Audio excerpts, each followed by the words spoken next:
Welcome to Internet Watch, where we keep you updated on the latest news and trends. But before we jump into today's top story, let's take a moment to chat about the Edo governorship election.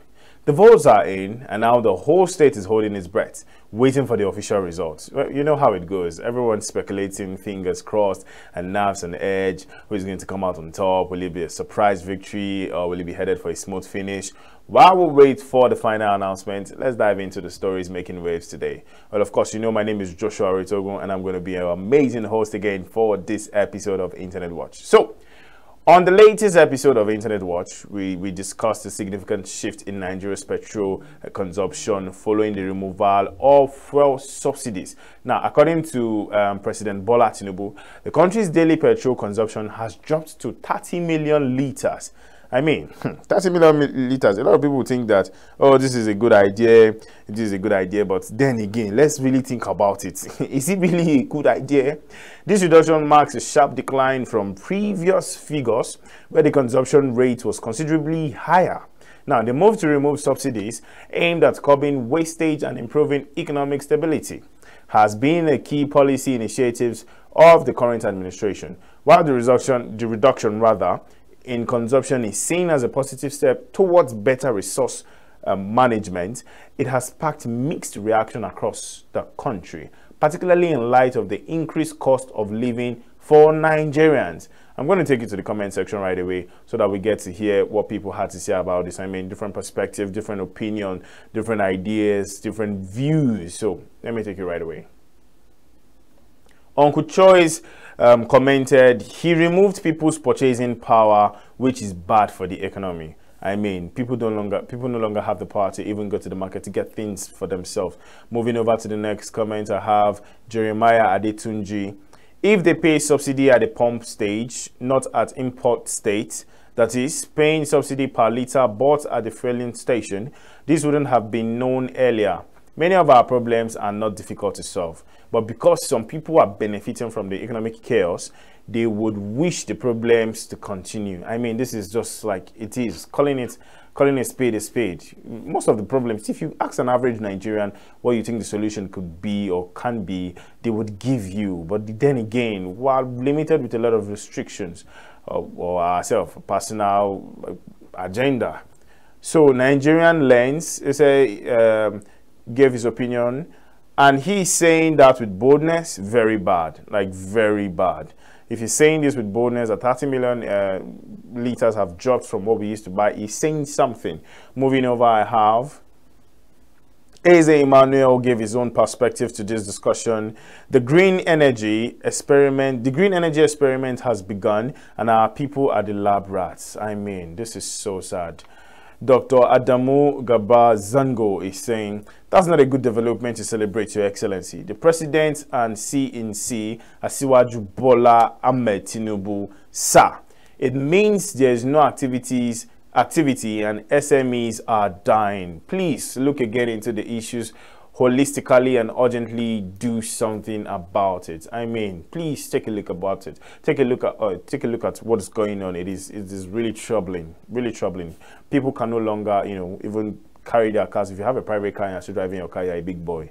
You're a very big boy. Well, we turn our focus to a heartwarming act of philanthropy. Sheyi Tinubu, the son of President Bola Tinubu, recently visited Maiduguri to offer support to those affected by the devastating floods in the region. During his visit, he donated over 500 million naira to assist flood victims in rebuilding their lives. This gesture comes at a crucial time when many communities are struggling with the aftermath of severe flooding, and Sheyi's contribution aims to provide relief and restore hope to those impacted. We'll take a closer look at the significance of this donation and how it may help the recovery effort in Maiduguri. But then again, this begs to ask, it's like palliative, forgive me. I mean, we're happy about him donating. But then again, how would the common man, the Kabir, the Yusuf, how will this common man get to partake of this? I mean, there was a video that surfaced few days ago, a few weeks ago, about how some officials took bread and were throwing it through a moving boat to help people who have been stranded in the house. I mean, it shows good gesture again, but then again, is that the best we can do? I mean, 500 million naira, that's a whole lot of money. If it's being put to use properly, and he's not the first coming out to donate money. I think Peter Obi also did the same thing. So how will this money get to the common man, the man who is on the street, the littlest of all the people? Hope there is going to be somebody who's going to monitor it. But then, it's not just going to be my opinion on this. Let's hear what people had to say. Kalu is saying 500 million naira is no small money. You must have such a lucrative business and investments to part with the amount of money. As rich as Atiku is, he could not donate that. It's the president's son that donated that. It sends a clear message. I mean, well, let's not talk about political or anything here. He did well, and we're grateful for that. Tiwalade is saying he works as the first son of the Federation, aka Crown Prince of Sajaga. Well, so I'm sure a lot of people are wondering where he's getting his own money from to be able to donate 500 million naira. Like, I mean, 500 million naira is a whole lot of money in this country, despite the fluctuation of dollar. Sule is saying poverty mindset has blurred some people's foresight.